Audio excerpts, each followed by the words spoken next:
Welcome to the Sharkpreneur podcast with Kevin Harrington and Seth Greene.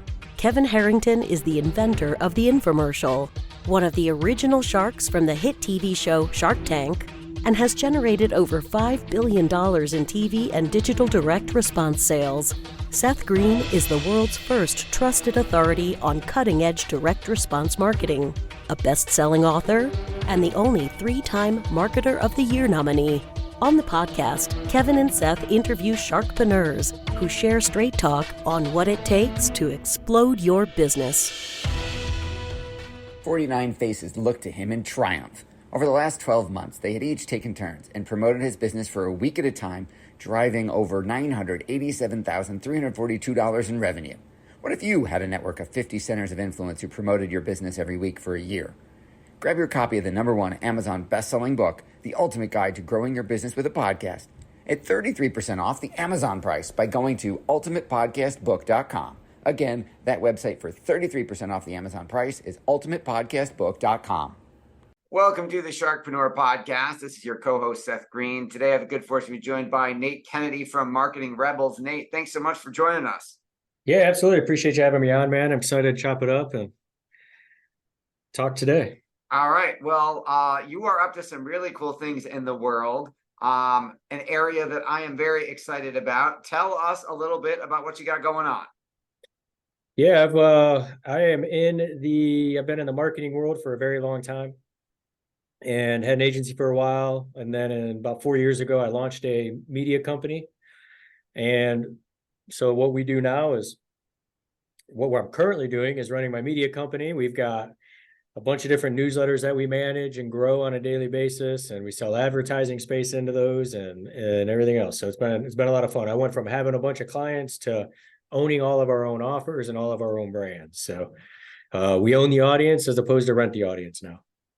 Awesome. I love that you swum up the ladder and put yourself in a higher position. What inspires you to go into the quote unquote newsletter business side of the business? So for a long time, I ran my agency. I got into the internet marketing space back in 2006-07 time, dabbling with it. Built up some online companies down in the year of 2009. My girlfriend at the time and now wife, actually, and then fiance too during that time, we traveled. And I basically would send an email during the morning, send it out to my list, schedule it out, sell a product or service, and then we'd hang out for the day. And we did that for 9 months. And so that kind of parlayed into building some internet companies and growing them and selling them.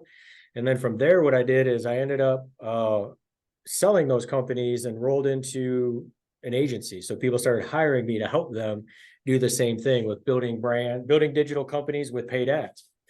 So I started doing that. And then what I did from there for 9 straight years, I had a bunch of clients and everything else. And I just really got kind of tired of the client work. I got a phone call. The kind of tipping point for me was on my 40th birthday. I was living in San Diego, but hanging out in Florida at the time with my family for my birthday party. And my birthday party was my wife and my 2 kids and me at dinner. So we were sitting there and I got a call from a client frantically freaking out about a challenge they had that they created in their marketing system that I had running for them. And I went and fixed it for him. I'm like, man, I can't even enjoy a Saturday evening dinner with my family without getting these phone calls. And it wasn't anything bad for the clients. Like, I mean, I kind of let them take those boundaries and run with them. You know, I didn't set them. And at the same time, my company hadn't grown in 3 years. And so I was like, I got to do something different. So I looked at my wife. I was like, hey, I got to get back to sending an email every day, being done with my day. And so January hit, or that January, that month, I kind of basically started mapping out that plan and launched a newsletter business. I got back into sending email, and I did it at a much larger scale than I did it before, because my goal was to make more money with it, as opposed to just kind of, I wanted to build an actual real company, bunch of brands that didn't rely on me and my name and everything else. And so that's what I've been doing for 4 years, is really just like honed in on all that. So I took all my knowledge, experience, and skills from all those years and started building out the media company. It's been good. I've loved it. Enjoyed it, and got a great team now that runs it. Well, congratulations. That is awesome. Let's dive into that. How many newsletters are you running right now? We have 22 newsletters that we have running. And how often are those newsletters published? So majority of them are sent every day. 22, almost 22 daily newsletters. Yep. Talk a little bit about the team that you've got that's creating all of that content. So my team's great. We actually have 2 content creators for that. We've also, so we use a couple of different models. Model 1 is we create content and we publish it to our sites, and then that becomes the content in our newsletters. But then we also have our curator model, where we're curating content in a specific niche on a daily basis for our readers. So to make their life easier, so they don't have to go search all those same things that we've got, right? And so that's the big thing that we're working on there. And it's, my team, I got 2 deployers. I got three email deployers. I've got a sales team. We also have our ad buying side, which actually I do a little bit of that, and then my team does it. And but my team's relatively small, so we don't have a huge company. My goal when we got into it was I started believing small was the new big. So if you just got great A players that are, focused on our mission and what we're trying to accomplish, we're able to move bigger mountains than if we just got a bunch of people that are hanging out, B players, not really kind of bought into what we're doing. 22 daily newsletters. If I'm allowed to ask, what's the ballpark range in terms of total subscribers across all 22? How many people are you reaching every day? So we have over 3 million subscribers in our database and kind of our ecosystem per se. But we don't send 3 million total per day. We do send quite a bit. We send about 50 million, between 50, 60 million a month right now, depending on what we're doing. That is absolutely incredible. What platforms are you using to, let's say, manage and distribute those newsletters? Handful of stuff. So we use Post, we use Campaigner. We use Beehive as our new one that we've been a big fan of. Like, we're building some of our new brands out in there. And we also are sunsetting some of our older brands that we're, kind of consolidating to simplify things going forward. But yeah, so those are the 3 kind of core systems that we use. When I got into it, we were using Campaigner when I wanted to control. I didn't want to be, you're kind of tied with a bunch of other people mailing on that same thing. So what I ended up doing was focusing on our getting our own IPs and all this other stuff, so we had more control over our deliverability and have some nefarious characters controlling our IPs. And so we set up on Post. They've been great. They've been good to us. And then Beehive's been phenomenal. Just they're built out for anyone looking to really kind of, if you're looking to get into the newsletter business or you're looking to move over to, like, you got a smaller one looking to move over, they're phenomenal. Yes, we have 3 newsletters on Beehive right now, and we're launching 3 more next week. What type of verticals are your 22 different newsletters in? So the majority of our newsletters are political, which is why we have so many. And but our other verticals are health, financial, and we have a more general news-based one. We have a shoe, Original Grails, which is a shoe kind of sneakerhead brand. We started a sports bread brand, a sports brand as well. So most of our Beehive ones are those other brands that we're building out. So vertical wise, our most mature ones are political, financial, and health. And then we're dabbling in these other things, trying to see what we can make work with them. Yes.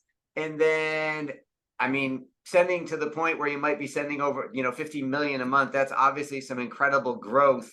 What have been some of your biggest, most effective strategies for growing those newsletters? Is that ads in other newsletters? Are you running social media ads? How are you growing so fast, so well?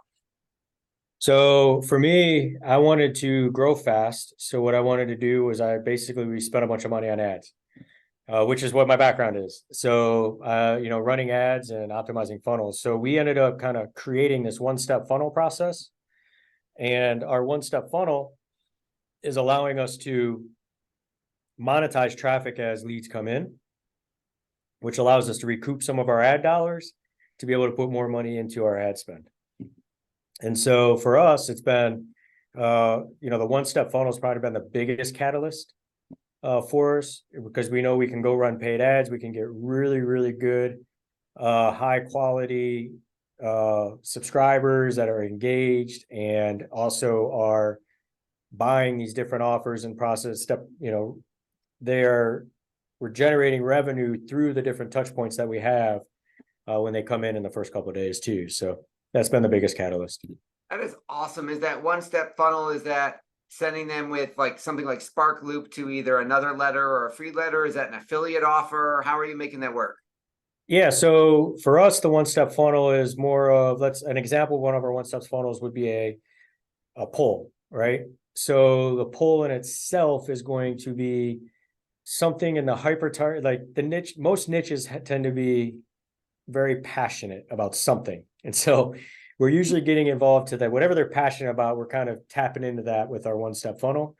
And yes, so Upscribe is one way. Beehive's got their co-reg. So when they do opt in, we've got the co-reg piece. And then on the backside, we've got affiliate offers that really match up kind of who that subscriber is anyways, of stuff we know they'd be interested in. And so that's what we do there. And so in the front end, we're doing it with affiliate offers and co-reg and affiliate offers is how we're mainly doing it on the front.